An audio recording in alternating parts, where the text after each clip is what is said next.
March 18, 2001, Hong Kong. A man clutches a betting slip, predicting something with 1 in 48 million odds. Not a lottery ticket, worse. The triple trio. Pick the top 3 finishers in 3 consecutive races, in exact order. 118 million Hong Kong dollars sits unclaimed for 17 months, because no one can win this. Bill Benter just hit the first race. All 3 horses, perfect order. Then the second race, all 3 again, perfect order. The crowd doesn't know. The bookmakers don't suspect. 1 race remains, and if Bill's right, if a physicist with a laptop can predict chaos itself, he proves the impossible. Gambling can be solved. The gates explode open. 8 horses thunder down the track. His screen glows with 3 names, calculated from 130 variables and 19 years of code that wasn't supposed to work. They cross the finish line. The board flashes. All 3 horses, exact order. He just won 118 million Hong Kong dollars. Bill stands, walks straight past the payout window, and tears the winning ticket into confetti. The most valuable piece of paper in Hong Kong, destroyed. How did a broke card counter beat the unbeatable? And why would he throw away a fortune? 1979, Las Vegas. Bill Benter flips burgers at a casino coffee shop for minimum wage. At night, he plays blackjack at the Horseshoe with $4,000 scraped from 2 years of college savings. He's 22, holds a physics degree from Case Western, and carries a dog-eared copy of Edward Thorp's Beat the Dealer in his backpack. The book promises a mathematical edge against the house through card counting. Bill memorizes the high-low system, assigns values to cards, tracks the running count, and increases bets when the deck favors the player. Simple, but unbeatable. Except every casino in Nevada knows the same system and bars counters the moment they're identified. Bill lasts 14 months before a pit boss at the Stardust taps his shoulder. You're done here. Then Caesars, then the MGM. By 1984, his face appears in Griffin Books, the industry blacklist that circulates to every casino in the country. He's earned $80,000 profit across 5 years, proving Thorpe right, but ending his career at 27. He needs a new game. Alan Woods finds him at a downtown poker room in March 1985. Woods is an Australian professional gambler, loud and sharp, who made $3 million betting football and blackjack before burning through most of it on horses and bad investments. He's chasing a rumor. Hong Kong's horse racing market moves 10 billion Hong Kong dollars per season through Pari-Mutuel pools. Bettors wager against each other, not the house, meaning inefficiencies create exploitable value. Woods needs a mathematician. Bill needs a frontier. Everyone says horse racing is unbeatable, Woods tells him over coffee. Too many variables, too much noise, insider information controls the odds. But I've run numbers. The public is terrible at probability. They overbet favorites, underbet long shots with real chances, and ignore track conditions entirely. If someone built a proper model, they'd print money. Bill flies to Hong Kong in November 1985 with $150,000 borrowed from 3 investors, a compact portable 2 computer weighing 28 pounds, and 0 horse racing experience. Woods and a third partner meet him at Kai Tak Airport. They rent a 4th-floor apartment in Kowloon overlooking a fish market. The Hong Kong Jockey Club publishes detailed results for every race dating to 1971, past performances, finishing times, jockey and trainer records, track conditions, betting odds. Bill requests copies of 12,000 races. The clerk raises an eyebrow but prints the forms. 200 pounds of paper stacks waist high in their apartment. Bill codes the first model in BASIC over 6 weeks. He inputs 8 variables: recent finish positions, speed ratings, weight carried, track surface, distance, jockey win percentage, trainer win percentage, and days since last race. The algorithm calculates each horse's probability of winning, converts that to true odds, then compares against the tote board odds. When the public odds exceed the true odds, bet. When they don't, pass. On paper, the edge is 3% per race. In reality, the first bet loses. So does the second, and the 15th. By December, they've burned through $14,000. Bill rechecks the code line by line, but there are no errors. The model is mathematically sound, but something in the real world doesn't match the theory. He watches races live at Happy Valley, notebook open, and notices patterns his spreadsheet missed. Horses that run close to the rail on wet tracks perform better than the speed figures predict. Jockeys switching from cheap races to expensive stakes consistently underperform for 3 starts before adjusting. Older horses declining in form don't decline linearly. They collapse suddenly after a threshold age. None of this appears in the historical data because no one tracked it. Bill adds 11 variables, then 19. The bleeding slows, but doesn't stop. By March 1986, they're down $63,000. Woods paces the apartment smoking, questioning whether this was a catastrophic mistake. Bill pulls double shifts, analyzing races until 4 a.m., sleeping 3 hours, then heading to the track to watch morning workouts. The model still isn't learning fast enough. What happens when your bankroll drops another 50%? And what if you are calculating everything incorrectly? April 1986. Bill discovers a Bell Labs paper on information theory that references John Kelly's 1956 formula for optimal bet sizing. Kelly, a physicist at AT&T, proved mathematically that to maximize long-term wealth, you should bet a percentage of your bankroll proportional to your edge divided by the odds. Bet too much, and variance destroys you even with an edge. Bet too little, and you waste the advantage. Bill runs simulations using their past 6 months of bets. If they'd applied Kelly, their drawdown would have been $28,000 instead of $63,000, and they'd still have enough capital to continue. He reprograms the betting module that night. Kelly sizing forces discipline. When the edge is small, the bet shrinks to almost nothing. When the model screams value, the bet grows, but never beyond 15% of the bankroll. Woods hates it. We found a horse at 12-1 that your computer says should be 7-1, and you want to bet 800 Hong Kong dollars? We should hammer it. Bill refuses. Kelly protects against ruin because the math doesn't negotiate. May 1986. Happy Valley, Race 4. A 6-year-old gelding named Silver Puff opens at 12-1. Bill's model calculates true odds of 7-1. The edge is 42%.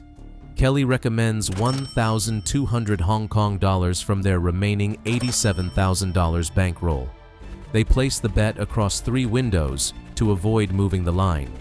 Silver Puff stalks the pace, swings wide at the top of the stretch, and wins by a length and a half. The payout is 15,600 Hong Kong dollars. The net profit for the day is 7,200 Hong Kong dollars. The first meaningful win in 8 months. The next Wednesday, the model flags 2 value bets. Both win. Then a cold stretch, 12 straight races without a profitable opportunity, so they bet nothing. Other gamblers chase every race, leaking money on marginal plays. Bill's model hunts patience.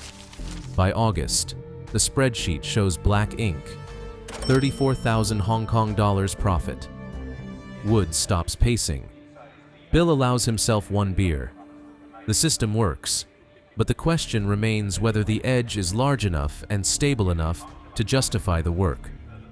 Hong Kong racing evolves fast. Trainers adjust tactics. The public learns from patterns. Each season, inefficiencies shrink as information spreads.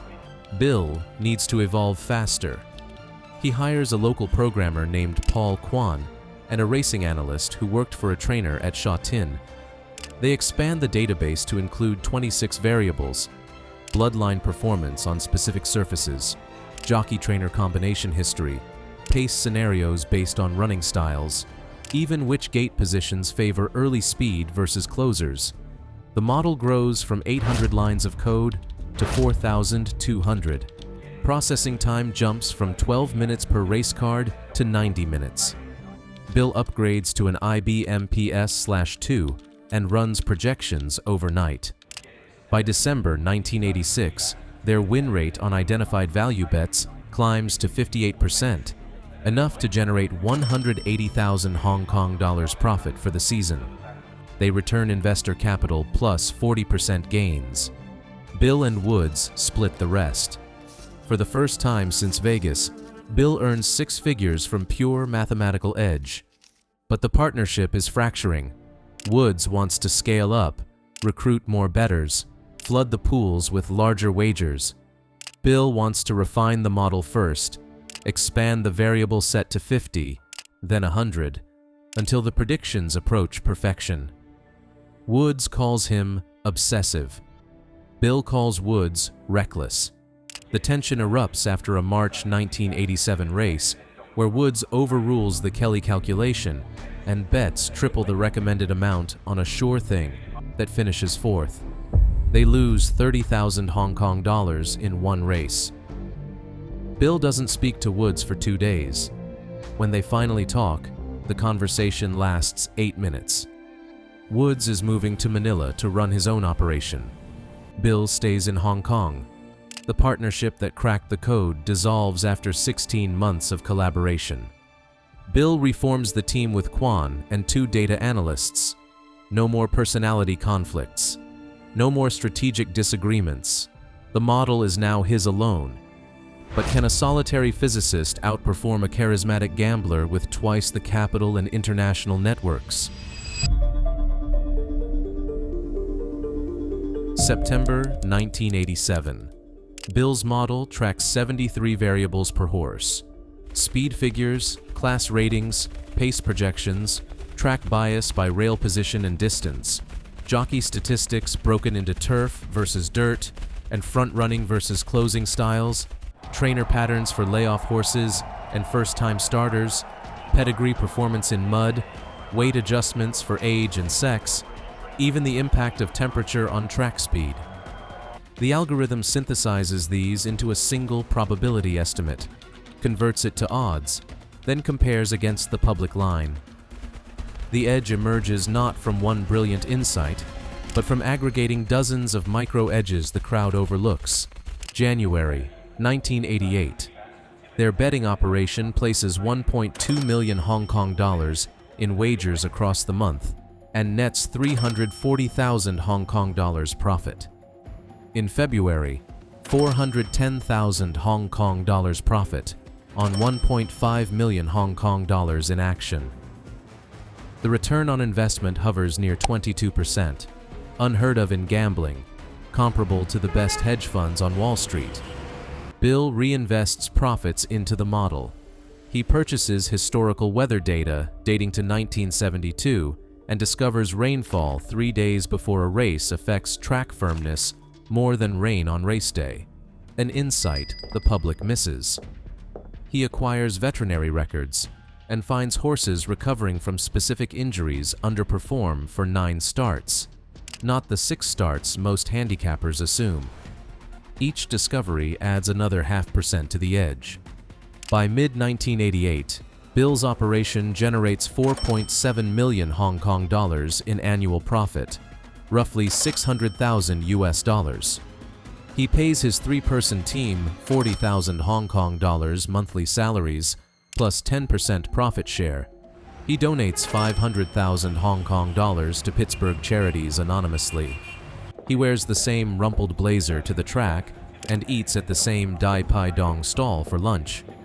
Wealth doesn't change his routine. The work is the reward. But the Hong Kong betting pools notice. Certain races experience unusual late money on specific horses, bets large enough to drop the odds by 2 points in the final minutes. The Jockey Club starts tracking heavy bettors. Bill instructs his team to spread wagers across 40 different accounts and betting terminals. Never place more than 5,000 Hong Kong dollars through one window. Never create patterns. Invisibility is survival. Alan Woods, meanwhile, builds an empire. Operating from a penthouse in Manila with a staff of 12, Woods hammers the Hong Kong pools with bets totaling 80 million Hong Kong dollars per season. His operation is louder, brasher, and less refined than Bill's. But Woods has the capital to absorb variance and the personality to recruit international betting syndicates. Rumors circulate that Woods is clearing 10 million US dollars annually. When a reporter asks Bill about competition, he shrugs. The market's big enough for multiple players. We're not betting against each other. We're betting against the public. But privately, Bill wonders if Woods' size will eventually squeeze the inefficiencies they both exploit. The more smart money enters the pools, the harder it becomes to find value. 1989. The Tiananmen Square protests rattle Hong Kong. Wealthy residents flee to Canada and Australia, fearing China's 1997 handover. The Hang Seng Index collapses 22% in 1 week. Racing handle drops 15%. Bill's model doesn't care about politics, it only cares about probabilities. He finds more value during panic than during booms, because recreational bettors chase long shots when they're desperate, inflating the odds on legitimate contenders. His 1989 profit tops 8 million Hong Kong dollars. He's now a multi-millionaire from a game everyone swore was unbeatable. But the edge is eroding. Slowly. The public isn't as dumb as they were in 1986. Racing publications publish pace figures now. Trainers and jockeys give interviews revealing strategy. Information that once belonged to insiders leaks into the mainstream. Bill's 22% ROI in 1988 becomes 19% in 1990, then 16% in 1991. Still extraordinary, but the trend is undeniable. He needs to evolve again. What happens when the market catches up completely? And does Bill have one more breakthrough left, or has the model reached its theoretical limit? 1992. Bill integrates neural networks into the model. Traditional regression calculates linear relationships. More speed equals better performance. But racing is non-linear. A horse's peak performance window might last 4 races, then vanish. A jockey's skill might vary by track condition in ways that don't follow a pattern. Neural networks can detect these hidden interactions. Bill hires a machine learning specialist from Hong Kong University and feeds the network 15 years of race data. The computer learns. The accuracy rate on predicted winners jumps from 31% to 34%. 3 percentage points buys millions in profit. The operation expands. Bill now employs 7 full-time analysts, 4 programmers, and 14 runners, locals who place bets at terminals across Hong Kong to avoid detection. He rents an office in Wan Chai with 12 networked computers running simulations 24 hours a day. The walls are covered with whiteboards tracking variable weights and optimization experiments. It resembles a tech startup more than a gambling operation. Bill wears jeans and a t-shirt to work, drinks tea from a chipped mug, and codes until midnight most nights. The profits scale: 15 million Hong Kong dollars in 1993, 22 million Hong Kong dollars in 1994. The US dollar equivalent of $2.8 million per year. Other syndicates join the hunt. Zeljko Ranagajek, a reclusive Australian math prodigy, floods the pools with algorithmic bets from offshore accounts. Alan Woods expands his Manila operation to include races in Australia and Singapore. The Hong Kong Jockey Club introduces new bet types, quartet, first 4, to dilute the syndicate's edge. But Bill's model adapts within weeks. He simply recalculates the probabilities for the new wagers and finds them even more exploitable because the public doesn't understand complex combinatorics. 1997. The Hong Kong handover proceeds smoothly. Betting handle surges. Bill's profit hits 60 million Hong Kong dollars, 7.7 million US dollars in one season. He's now wealthier than 99% of Hong Kong residents, but no one knows his name. He donates 10 million Hong Kong dollars to Carnegie Mellon's statistics department. He funds a mathematics scholarship at Case Western. He buys 0 luxury cars, 0 yachts, 0 mansions. He lives in a modest mid-levels apartment with a view of the harbor and takes the MTR to the track. The money is proof the model works. The money is a score in a game against randomness. The money is irrelevant. The model now tracks 130 variables, including factors Bill's team discovered through obsessive analysis. Horses shipping in from overseas underperform for their first 2 starts due to jet lag and unfamiliar footing. Apprentice jockeys claiming weight allowances outperform expectations by 4%. Horses drawn in Gate 1 on turf courses win 3% less often than Gate 3 because the rail is slower after repeated races compact the surface.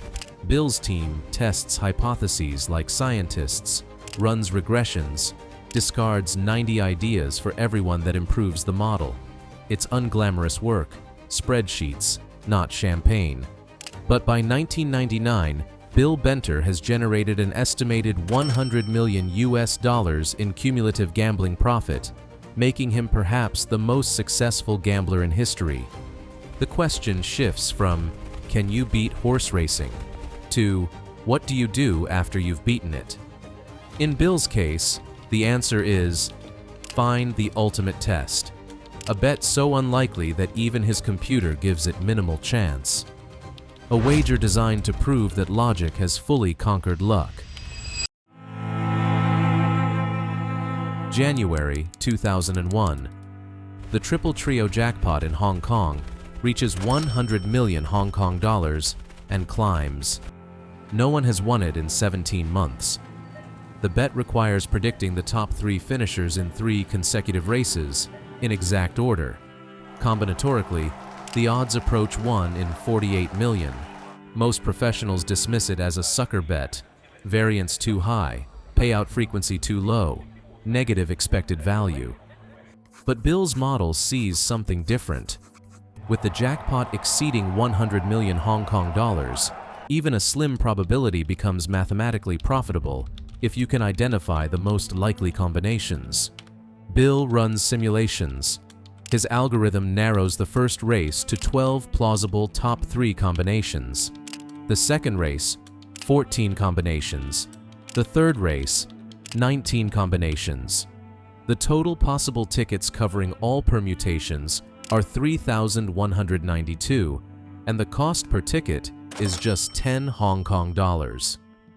With a total investment of 31,920 Hong Kong dollars, the expected value, assuming his probability estimates are accurate, is 1.2 million Hong Kong dollars.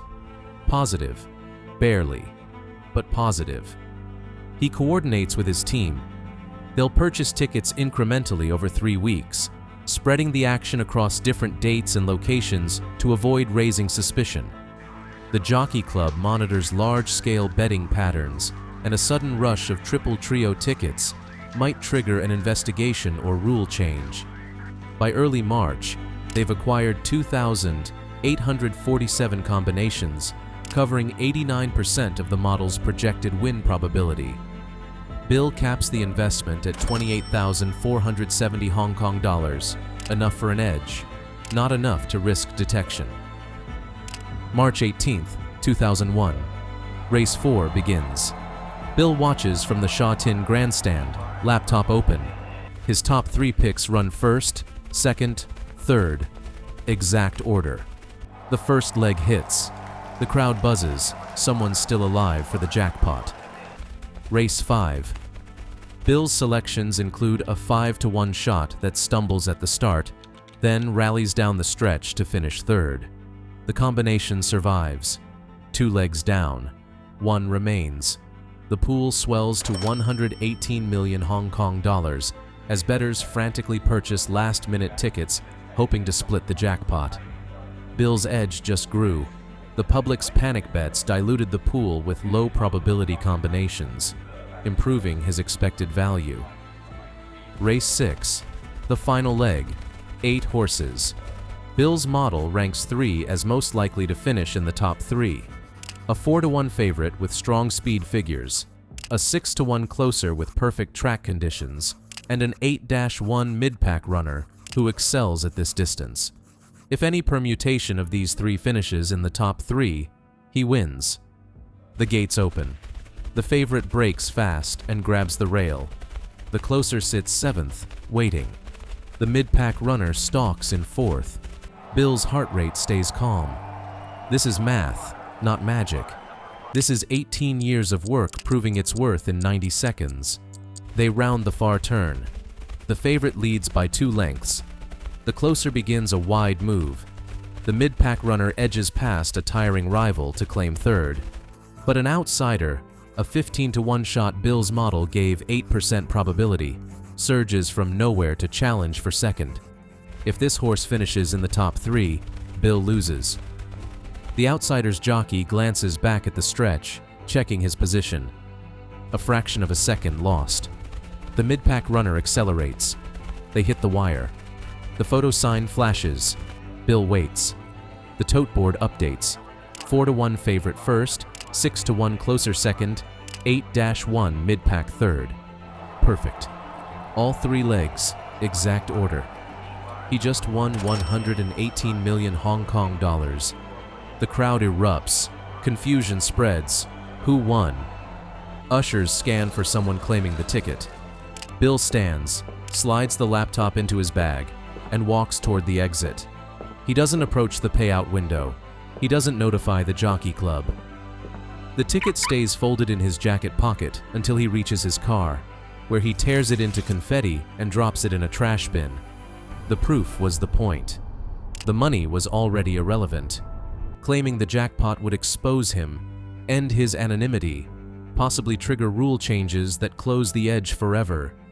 The real victory was demonstrating that a computer model could predict the unpredictable, that statistics could conquer chaos, that the universe operates on knowable rules, even when it looks like randomness. Bill reduces his betting activity over the next year and formally retires from racing in 2003. He publishes a technical paper titled Computer-Based Horse Race Handicapping and Wagering Systems, a report, revealing his methodology without disclosing proprietary details. The paper confirms what rumors suggested. Someone built a machine that solved gambling. He shifts focus to philanthropy, founding the Benter Foundation with a $50 million endowment for medical research and education. He gives lectures at MIT and Oxford about applied mathematics. He never confirms or denies the Triple Trio story publicly, allowing it to become legend. Reporters ask if he feels guilty taking money from recreational bettors. "I took money from inefficiency," Bill replies. "The pools are Pari-Mutuel. I didn't change anyone's odds, except by betting smarter. If someone wants an edge, they can build a model too." But no one does, not at Bill's level, because beating horse racing didn't require luck. It required 20 years of obsessive work, a willingness to fail for months while refining a system, and the discipline to trust math over instinct every single time. Bill Benter proved the perfect betting strategy exists. He also proved almost no one has the patience to execute it.